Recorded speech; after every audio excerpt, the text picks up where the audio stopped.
Hello everyone, this is Mary Gregory with MAS Coding Solutions. This is June 8th, I believe, here in the beautiful Charlotte, North Carolina.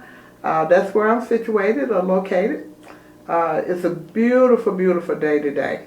Hot but beautiful. And I'm thinking it's like maybe 12 o'clock here, so we got a long time to be hot today, but no problem. We are going to be talking about discharge status. And the reason why I'm talking about discharge status today is because you may be interested in taking the CCS certification or the AAPC CIC Certified Inpatient Coder certification. Both of those certification is certification for inpatient coding. And discharge status is very important in the inpatient coding world. And so you could have some questions on there about discharge statuses. And so today we're going to talk about a few of those discharge status and why they're important. As usual, we try to bring you the best information, but at the end of the day, you are responsible for your coding, not me. That's my disclaimer. We're not offering any type of legal advice. We're just talking about coding, things we should know as coders, but it's up to you to always make sure that your coding is accurate. What are some of the objectives in looking at this? Of course, we're going to be looking at it. We're going to be reviewing the discharge statuses. We're going to look at the guidelines, some of the guidelines for coding these discharge status. What is a discharge status code? A discharge status code is a 2-digit code that identifies where a patient goes when they leave the hospital. You have discharge statuses for inpatient as well as outpatients. But the inpatient payment is, especially Medicare, payment is attached to some of these discharge statuses. And so that's why it's really very important that we get those correct. So once again, outpatient, when someone leaves outpatient surgeries, where are they going? Are they going home, or did they come from a skilled nursing facility? Are they going back to a skilled nursing facility? And then, of course, your inpatient stay as well. Alrighty, so the Center for Medicare and Medicaid Services requires patient discharge status codes on the following bill types.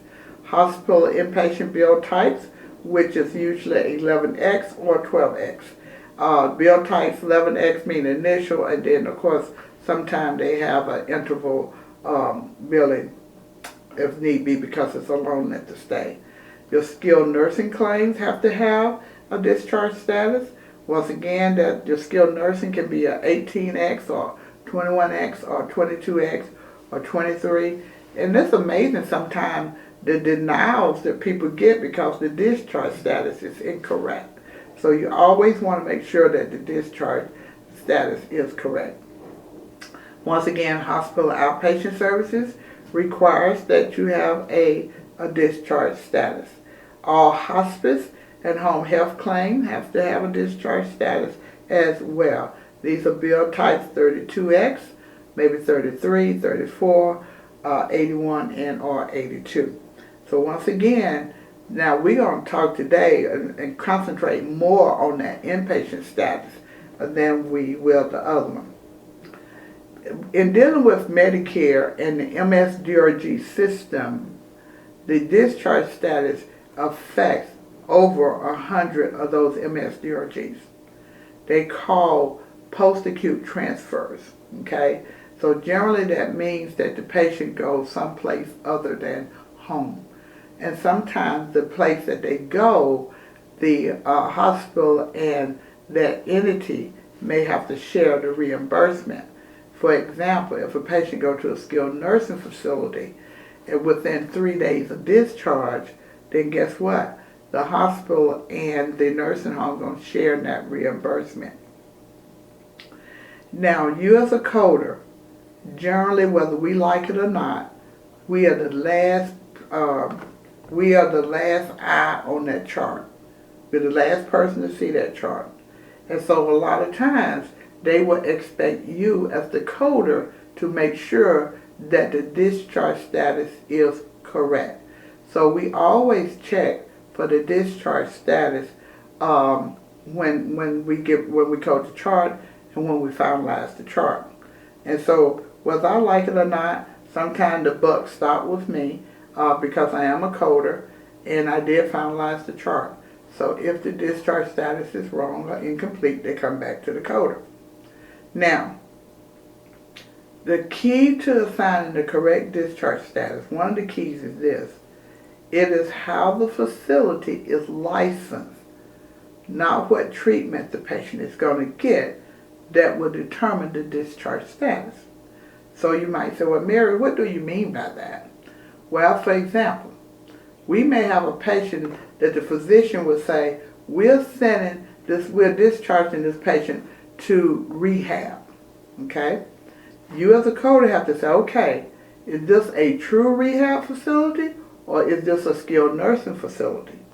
Because it may tell me, Sunshine, the patient is being discharged for rehab. They had a knee replacement, they had a hip replacement, and they going to the Honey Nursing Home. Well, guess what? Honey Nursing Home will provide rehabilitation, but they license as a 03 and not a 62. If you look at discharge status 62, you will see that that is rehab. See, but see, they're not licensed as a rehab. They licensed as a 03, and so you want to make sure that Honey Health Homes, whatever it may be called, is a discharge status 03 and not a 62 just because they get rehab. And so always remember, it's what the facility is licensed as, not what type of treatment the patient is getting. Keep that in mind. Back in 2013, CMS and the National Uniform Billing Commission decided that we was going to have some codes that would indicate that a patient is to return for a planned readmission. And so what these codes are used for when the physician document the patient will be coming back for whatever reason. Sometimes a patient will say, I know I need this surgery, but I need to go home and take care of some business. And so I would be able to use a status code, a discharge status code, that would indicate that the patient have a planned readmission. Now, there's some guidelines and some help that they tried to give us on how to use these codes.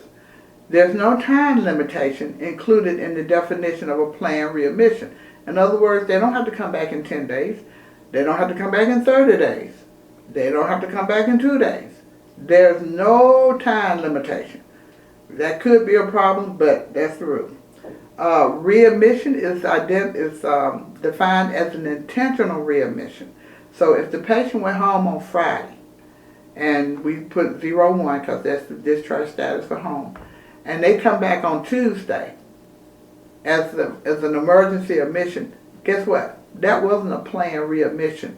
The physician cannot go back and document, rather than this patient going home, we really plan to readmit this patient on Tuesday. They can't do that. See? So we have to be careful. That documentation has to be in the chart that it was a planned readmission, okay? So, and they also talk about the fact that these new discharge codes, planned readmission discharge code, will not in any way be related to the hospital readmission reduction program. CMS have a program, and it's only a specific, some specific diagnosis that is involved in the planned readmission program, so that if the patient is readmitted within 30 days and they have one of those diagnoses, then they would fall into that readmission program. So watch out for that. Also, they talk about, you as a coder, sometimes what happened is we would have a patient that's going to go home to home health. So you have a discharge status for 01 for home, and you have a discharge status for 06 home health. But guess what? You can't choose home. You got to choose home health. Okay? You also can have a discharge status of 04 intermediate care facility. And you also, once again, have 06. So the higher level will take precedence over the lower level. And so when someone going back to an acute intermediate care facility and they're going to have home health is the proper discharge status that you want to use. And believe me, CMS, Common Working File, they keep up with this. And they will take money back from the facility when the discharge status is incorrect. They will do that. So when we have had patients we discharge them to 01 home, and then they actually go to a nursing home, guess what? They will request some money back. So it's very important that we get the discharge status correct. So the first one you want to learn about is 01 home. Now, its corresponding plan readmission code is 81. So discharge home means that patient could go to a group home, they could go to a foster care, they can go to some other type of residential. The other thing that's really is interesting, assisted living is considered to be home unless they've been licensed by the state Medicaid. A lot of times we as coders, we can't get into that. People don't tell us that. So assisted living is actually considered to be home. If they get some type of durable medical equipment, DME, they're still going home. They may be given oxygen, but that's not home health. That's home. Partial hospitalization, if they go into a partial hospitalization, that's usually have to do with mental health. That's home. Assisted living facilities that are not state designated, that's home. And but if it's a planned readmission, rather than using a 01, I'm going to use an 81 because in the chart it's telling me, hey, we are going to readmit this patient. Now they might give you a time frame, but remember, there's no time frame for it. I have rarely, if ever, used these that new code. Okay? So then 01, 81 is home. 01 is always the one we use the most because most of the time the physician doesn't document if they plan to readmit the patient. If there's documentation that there's a planned readmission and the patient is going home, you're going to use the 81. The next discharge status that's very important is 02. That's discharged or transferred to another short-term acute hospital. It has to be an acute hospital. VA is, I'm thinking VA got its own, maybe 43, but check me out. So, if that patient is going to another acute care hospital, it must be a 02.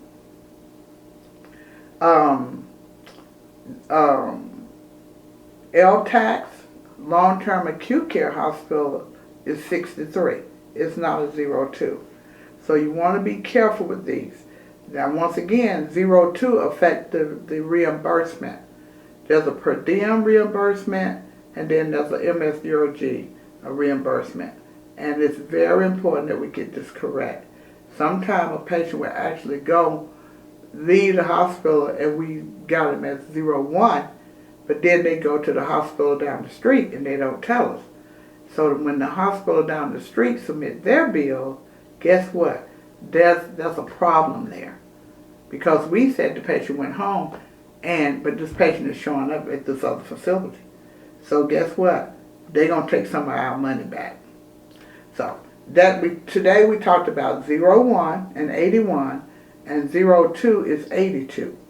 So if the patient is to be transferred to hospital B with a planned readmission to them coming back to hospital A, then I'm going to use 82 and not 02. So it's very important that we get these discharge statuses right. You might see some of these questions on that CCS or the CIC, or even maybe some auditing, who knows. And definitely you can see it on CDI if you're taking a CDI test as well.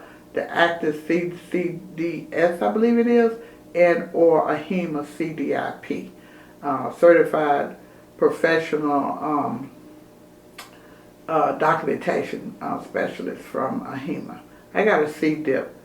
Yeah, certified documentation practitioner or something like that. I got the credential and can't exactly remember what it's for. I mean, my gosh, sometimes we get so many credentials, it's hard to keep up with all the credentials and what they mean. So, but anyway, just remember, if you're taking a certification test for anything dealing with inpatient, be it an inpatient, be it a documentation improvement specialist, you are going to want to know about these discharge status and how they work. So this is our lesson for today. This is Mary Gregory with MAS Coding Solutions. I'm going to be signing off. I look forward to talking to you all in the future and coming up with another great, wonderful class. You can follow me on LinkedIn, Facebook, TikTok, Instagram, and our website is www.mascodingsolutions.com.